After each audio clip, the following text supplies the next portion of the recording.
राधे राधे भक्तों, आप सभी को नवरात्रि के तीसरे दिन की हार्दिक शुभकामनाएं। आज माँ चंद्रघंटा का दिन है और माँ चंद्रघंटा की कृपा आपके ऊपर सदा सर्वदा बनी रहे। प्रिय श्रोताओं, आज की इस वीडियो में आप सुनेंगे माँ चंद्रघंटा की संपूर्ण कथा। देवी भागवत पुराण के अनुसार माँ भगवती का ये स्वरूप परम शांतिदायक और कल्याणमयी है। माँ के मस्तक पर घंटे के आकार का अर्धचंद्र है, इसी कारण देवी का नाम चंद्रघंटा पड़ा है। उनके शरीर का रंग स्वर्ण के समान चमकीला और देवी का वाहन सिंह है।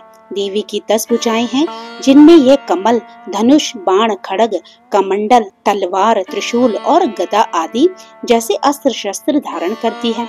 माँ चंद्रघंटा की कंठ में सफेद पुष्प की माला और शीर्ष पर रत्न जड़ित मुकुट विराजमान है। माँ चंद्रघंटा हमेशा युद्ध की मुद्रा में विराजमान रहती हैं। मान्यता है कि देवी के इस रूप की पूजा करने से भक्तों को न केवल अलौकिक शांति की प्राप्ति होती है, बल्कि इस लोक में और परलोक में भी परम कल्याण की प्राप्ति होती है। पौराणिक कथा के अनुसार एक बार महिषासुर नाम के एक दैत्य ने स्वर्ग लोक पर आक्रमण कर दिया और उसने देवराज इंद्र को युद्ध में हराकर स्वर्ग लोक पर भी अपना अधिकार जमा लिया। युद्ध में हारने के बाद सभी देवता त्रिदेवों यानी कि श्री ब्रह्मा, विष्णु और महेश जी के पास पहुँचे। वहां जाकर देवताओं ने त्रिदेवों से कहा कि महिषासुर ने इंद्र, चंद्र, सूर्य, वायु और अन्य देवताओं के सभी अधिकार छीन लिए हैं और उन्हें बंदी बनाकर स्वर्गलोक पर अपना अधिकार कर लिया है। महिषासुर के अत्याचार के कारण देवताओं को अब धरती पर निवास करना पड़ता है। देवताओं की ये बात सुनकर त्रिदेवों को अत्यधिक क्रोध आ गया और उनके मुख से एक ऊर्जा उत्पन्न हुई। इसके बाद ये ऊर्जा 10 दिशाओं में जाकर व्याप्त हो गई। उसी समय वहाँ देवी चंद्रघंटा ने अवतार लिया। भगवान शिव ने उन देवी को अपना त्रिशूल, भगवान विष्णु ने चक्र दिया। इसी तरह अन्य देवताओं ने भी माँ चंद्रघंटा को अस्त्र शस्त्र प्रदान किए। इंद्र ने माँ को अपना वज्र और घंटा प्रदान किया। सूर्यदेव ने माँ को अपना दिव्य तेज और तलवार दिए। इसके बाद देवी चंद्रघंटा को सवारी के लिए शेर भी दिया गया।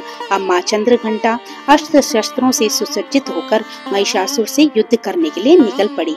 माँ चंद्रघंटा का रूप इतना विशालकाय था कि उनके इस स्वरूप को देखकर महिषासुर अत्यंत डर गया। महिषासुर ने अपने असुरों को माँ चंद्रघंटा पर आक्रमण करने के लिए भेजा। सभी असुर देवी से युद्ध करने के लिए मैदान में उतर गए।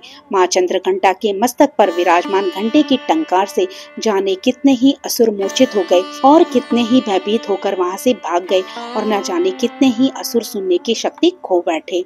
और तब माँ चंद्रघंटा ने देखते ही देखते उन सभी असुरों का मर्दन कर दिया।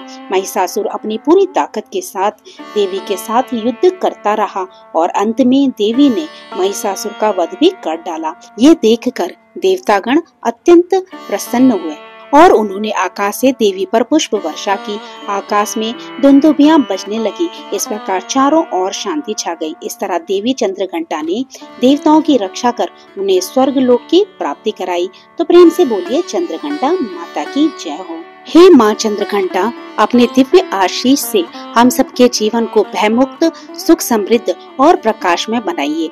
आपकी कृपा से हमारे हृदय में सदैव साहस, शक्ति और भक्ति का संचार होता रहे। तो भक्तों, ये थी चंद्रघंटा मैया की कथा। ये कथा अगर आपको अच्छी लगी हो तो इसे लाइक कीजिएगा और अगर आप मेरे चैनल पे नए हो तो इसी प्रकार की कथाओं को आगे भी सुनते रहने के लिए प्लीज मेरे चैनल को सब्सक्राइब करना मत भूलिएगा। तो भक्तों, फिर मिलते हैं एक नई कथा के साथ। जय श्री कृष्ण, राधे राधे।